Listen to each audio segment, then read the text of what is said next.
Hello and welcome back to the channel. I have a very disturbing story I'm going to be sharing with you all today.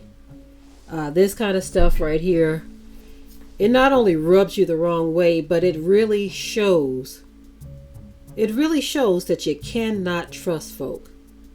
Now, this is the face of someone who looks like they can be trusted. Am I right? But as you see, from the title of this video,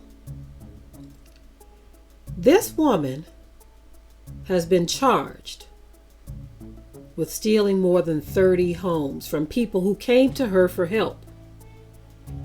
Now, I'm not surprised at all because this is in Detroit, and I remember many years ago seeing how people were able to traipse their behind right down to the Register of Deeds, and all kinds of just slick business was going on where people would take folks home, no questions asked.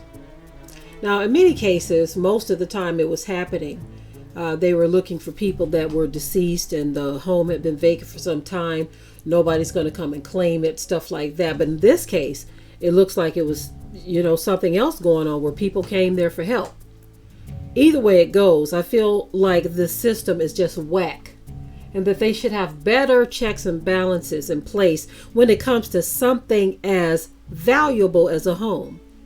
I feel like across the board they have made it too easy for anyone to just take somebody else's house. I feel like they've made it way too easy.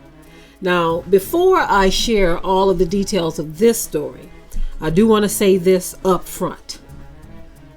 It amazes me how they are able to charge and prosecute when it comes to a black person. Now, I feel like she should be, because don't do that to people. If somebody's coming to you for help, it is low down to use tricks and manipulation to take somebody's home from them. I don't care what color you are. But I find it interesting how in these cases, they do find a way to charge and prosecute. But there are other situations that I recently talked about where you have white folk stealing homes from black folk who have had these homes for decades and decades, and they're doing dirty dealings and dirty this, that, and the third, and the whole system is helping them. Y'all know how I do it over here. I like to tell the whole story. See, they only want to tell you when there's a black face behind the crime, but when there's a white face behind the crime and a system to back it up, it's almost like one of those situations. Oh, well, there's nothing we can do about it. Well, there's nothing that can be done. The deed is done. So she's lost her house. He's lost his house that they've had for 30 or 40 years. Y'all know I'm telling the truth. Some folk don't like the truth. They get irritated by it. The truth is what it is. Now I'm going to get back to this story. This is shameful. This is shameful. Our people go through enough at the hands of other folk. And so we certainly don't expect a black woman to be the face behind the situation, taking somebody's house, sitting there pretending to be there to help. But you have a whole other agenda. This is sad, y'all. This is so sad. Now, I'm going to share the story in just a minute. I just want to throw this in there. A lot of the houses that we purchased when we were in real estate in Michigan, Southeast Michigan, mostly in Detroit, the majority of the houses we purchased were bank foreclosures, or REO. They call them real estate owned, where the bank took back the property. And so we would work with real estate agents that had a direct relationship with the bank. And they would get all of the bank would have them to sell, have the local broker or whatever to sell their properties, because many times they're out of the state and they don't have too much to do with the properties, only, other than their mortgage interest in the property. So they want them off their books fast. So we were able to work with some really good real estate agents back then to get a lot of the properties that we were able to get. Right? Now, I do want to tell y'all about a situation. We had bought a real estate owned property from, I think the guy was from Pakistan. He had purchased the REO, or the bank foreclosure, and he would just, once he would buy them, he would sell them. He was from Pakistan or India, one of those. Anyway, he would once he would get the properties, he would flip them to other investors, and in this case, we ended up buying the property from him. Now, we let some black folk move in. And I just want y'all to understand where I'm coming from. I'm telling y'all how easy it was in Detroit for people to just do you wrong. We ended up finding out, at the time, I think we had about 30 houses, and maybe we had 3 apartment buildings. 2 of them were small and 1 was a large apartment building. But we ended up finding out this home was on Sussex in Detroit. We actually had 2 homes on Sussex. One was closer to 8 Mile, and the other was closer to Plymouth Road and all that. But what ended up happening is we had a tenant that quit claimed our house to themselves. Let me tell you the kind of Christians we were back then. Because we had all of these other rental properties and things. And we said, you know what, these people probably felt like they needed this house, and they'll never get a chance to own a house. Me and my husband, we let it go. We sure did. We didn't feel like fighting with it or dealing with it, and we let it go because we had so many other properties. And we knew that these people were probably just desperate to own a home. But that showed us something about how things happen in the city of Detroit. I remember when we were trying to buy a house from a young man who was in real estate, we found out that he was doing some dirty dealings. And we called him out on it. We said, what you are doing, we don't want to do business with you. We don't want to do business with you because you are a shade tree. This was a black young man too. So when I heard this story and I see a black face behind this, I saw how easy. And I remember one time the young man, he was bragging about this, but now that you think about it, this was not a good thing. He says he's so close to the women who work down at the Wayne County office downtown, where the deeds and things are. He said, I'm real close with them. I'll bring them lunch sometimes. I'll bring them flowers and blah, blah, blah, blah, blah. He says they actually let me behind the counter. And at the time, we didn't think a whole lot of it. It was like, oh, really? Okay. That's nice. Okay. But then when he tried to do us wrong, that's when we said to ourselves that, you know what, it's not a good idea that you're able to do that, because they are enabling you to do what you were trying to do to us. He ended up apologizing. We had given him a $2,500 deposit on the house. Turned out to be something that he had no right to sell us. It wasn't his house to sell us. And so we had to pin him down. We got our deposit back, and we said, you know what? We will stick with our REO properties, where we're buying it directly from the bank through a real estate agency. I wanted to share that because you don't expect your own people. You don't expect your own people to do you like this. Anyway, I'm going to go ahead and share this news clip with you. And that is what makes it more disheartening. Like I said, I already know that them other folks, they do it all the time, and they are doing it so frequently, especially down in areas like Atlanta. It's disgusting to me, because they are taking homes of older people who have had these homes for decades, and they're using dirty dealings and backdoor dealings and foolishness through the system. You have a whole system helping them. It's not that we expect that, and we certainly don't excuse it. But what we don't expect is for people who look like us who are supposed to be helping us and even saying that that's what they're doing. We don't expect you to do it. We don't expect it. Listen to this report, y'all, and I'll be right back. A Detroit woman who works at a nonprofit that helps people stay in their homes is facing a string of federal charges. Prosecutors say instead of keeping people in their homes, Zena Thomas worked to steal them right out from under the owners. Megan Woods shows us how this alleged scheme worked with the help of one of the victims in the case.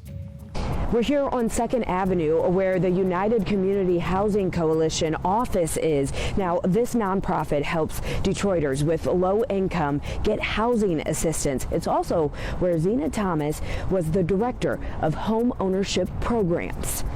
It's saddened to see these individuals in a position of trust taking advantage of the very ones that they're hired to help. Wayne County Register of Deeds Bernie Youngblood says they first noticed something was off when they received several complaints into their mortgage and deed fraud unit. Number of people that we started investigating were coming out of the same location. We started recognizing the different notaries who happened to be working for the same facility. By November of last year, the unit was meeting with Detroit Police, FBI, and the Department of Justice. Investigators discovered that Thomas and others would allegedly file multiple fraud quitclaim deeds, transferring the owners of these target properties from victims to non-existent interim owners, then sell them to someone else. The wire transfers would go to her realty company, then allegedly she would transfer it to her personal account. Bernie Youngblood says on Wayne County Register of Deeds website, there's a way to stay on top of what's happening with your property. Anytime a transaction comes through our office in your name, your property address, you'll be able to get a notification from us that a transaction is being processed. Because you were at the closing, you do nothing. If it is a problem, they say, wait, that's not my signature. Then you call our fraud team. Even though Zena Thomas is charged, this is still an open investigation. So if you had any interaction with her or are concerned that you may be a victim, we'll put those resources on clickondetroit.com. In Detroit, I'm Megan Woods, Local 4. All right, Megan, according to the FBI, in 2021, real estate fraud cost Americans $350 million in damages. Okay, so you all heard that very disturbing report of this woman. Look at that face. Do that look like a face of a person that you would suspect doing something like this, just taking people's homes right out from under them? See, most people wouldn't even suspect. See, it's getting to the point where you cannot trust anyone. Did I just say getting to the point? It's been there for a long time, y'all. It's just getting worse. You literally can't trust people. You can't trust them.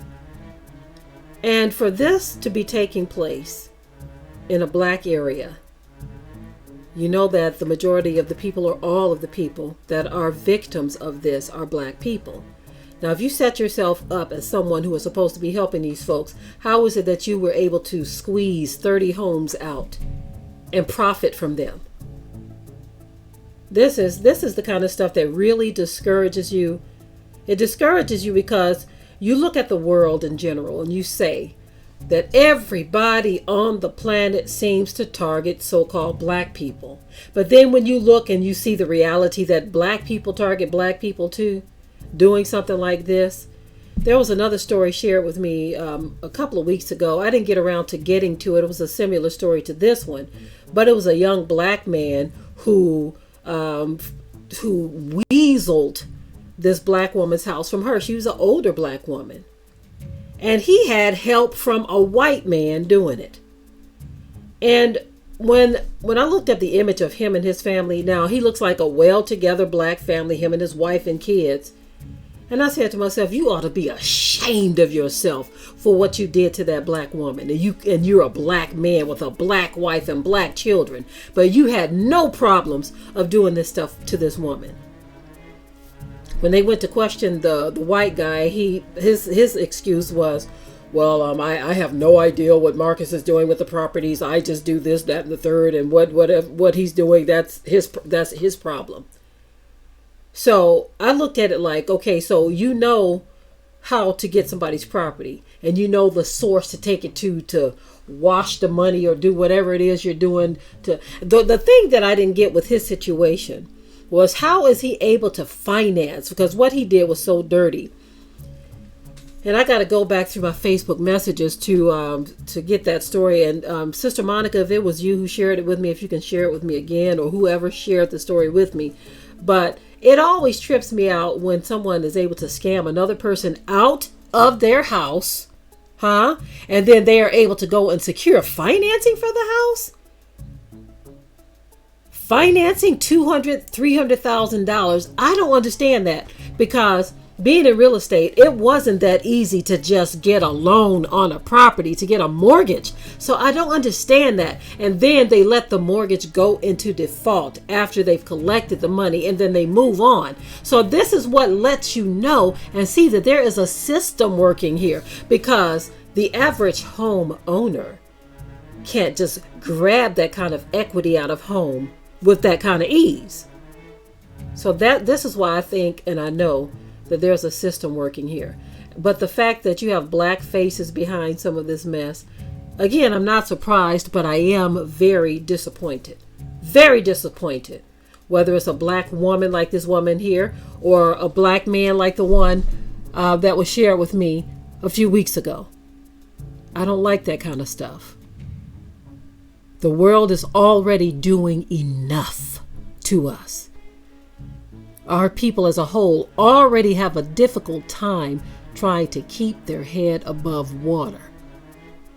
And you don't need to latch on to what other people are doing and keeping it going by doing the same.